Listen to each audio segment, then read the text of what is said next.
poser un peu des questions. Ouais. Oui. C'est pour moi. C'est parti. Donc voilà, j'aimerais juste que vous vous présentiez un tout petit peu pour qu'on sache qui vous êtes, Ben voilà, comment vous vous appelez. je suis né ici, c'est ça que vous voulez savoir? Ouais, bien sûr. Voilà, alors j'ai été fait là, dans la ferme anciennement. Et puis voilà, aujourd'hui je suis là avec vous pour vous expliquer un petit peu ce qui s'est passé.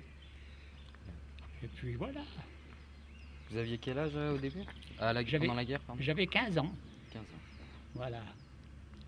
Tu poses un peu de questions. Oui. Ils Et, sont enregistrés aussi. Ouais, voilà, oui. Oh, moi, c'est pas la première fois. Et vous pouvez parler de votre famille, donc de vos parents. Eh bien, ma maman était de Burdignan, en dessus de Bouège. Et puis mon papa a été fait dans un chalet là plus haut encore.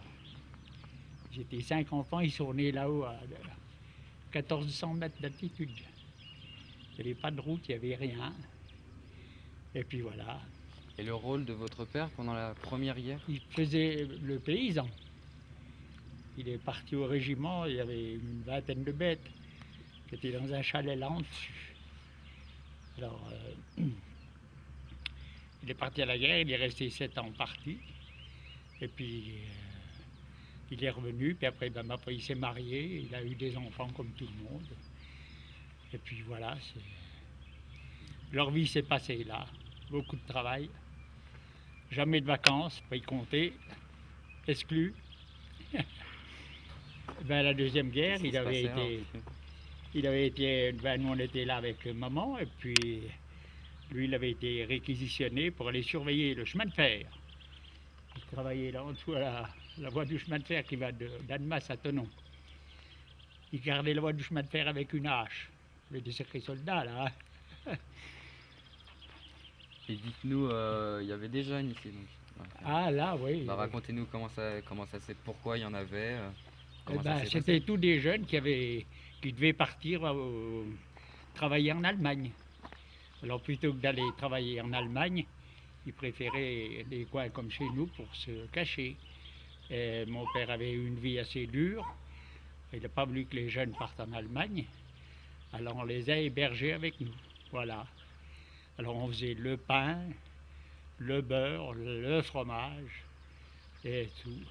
Il restait longtemps ici? Ils sont restés pendant 2 années. Ah oui. Oui. 43, 44. Je me mouche, vous voyez aussi.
Die große Zeit ist jetzt angebrochen.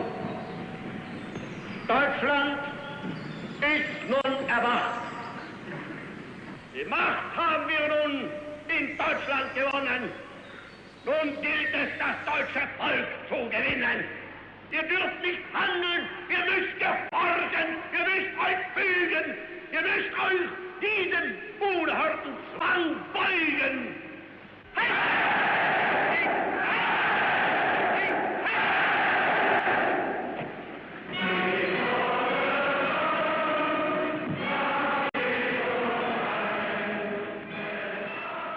quand la guerre y était, on demandait pour le Nord, il y avait la Lina qu'on a tous connue, que passe, après il nous dit oh, il paraît qu'il va y avoir la guerre.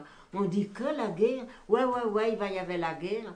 Et en effet, c'était déclaré le 12 septembre. Ouais. Hein? Le 12 septembre. En 30 nous, ouais. On jouait avec des amis au Grange Gaillard et le garde champêtre est arrivé avec un taxi, ce qui était rare à l'époque, et il nous a demandé d'aller mettre les affiches de la mobilisation générale dans 2 villages en dessous. Les affiches de la mobilisation générale, c'était des petites affiches, drapeau bleu, blanc, rouge, qui indiquaient que la déclaration de guerre était effective et qu'il fallait que les hommes rejoignent leur régiment.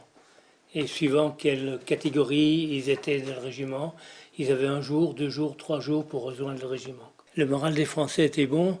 L'Allemagne, on allait lui foutre une trempe, on en avait pour 6 mois à l'envahir complètement. Maurice Chevalier chantait, tous les chanteurs, mais Maurice Chevalier entre autres, on ira pendre notre linge blanc sur la ligne Siegfried, la ligne qui était contre la ligne Maginot, qui protégeait l'Allemagne. On ira pendre notre linge blanc dessus, les Allemands, on va en faire qu'une bouchée, quoi. Et puis dans le 2e village, il y avait mon papa et des adultes qui travaillaient à construire une maison. On a été leur dire, et ils se sont arrêtés, ils se sont assis. Et j'ai vu les vieux, les anciens combattants. C'était des personnes qui nous impressionnaient, le chapeau, les moustaches, et qui nous avaient souvent raconté tout ce qu'ils avaient vu dans la guerre. Ils se sont assis et se sont mis à pleurer.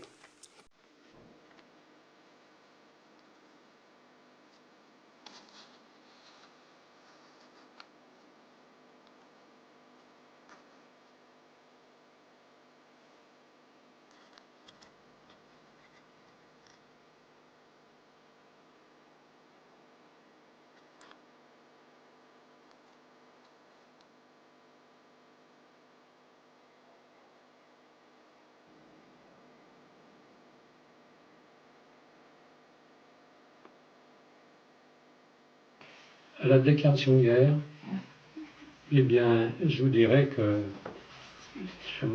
tout le village était triste, c'était pas l'histoire d'aujourd'hui. Les types étaient mobilisés. Alors nous, qu'on était jeunes, très jeunes, en 39, j'avais 12 ans. Alors comme la plupart, ils avaient réquis aussi les chevaux, et voilà. Alors vous aviez des personnes âgées qui restaient toutes seules, il fallait les aider à la ferme. Moi, j'ai fait tout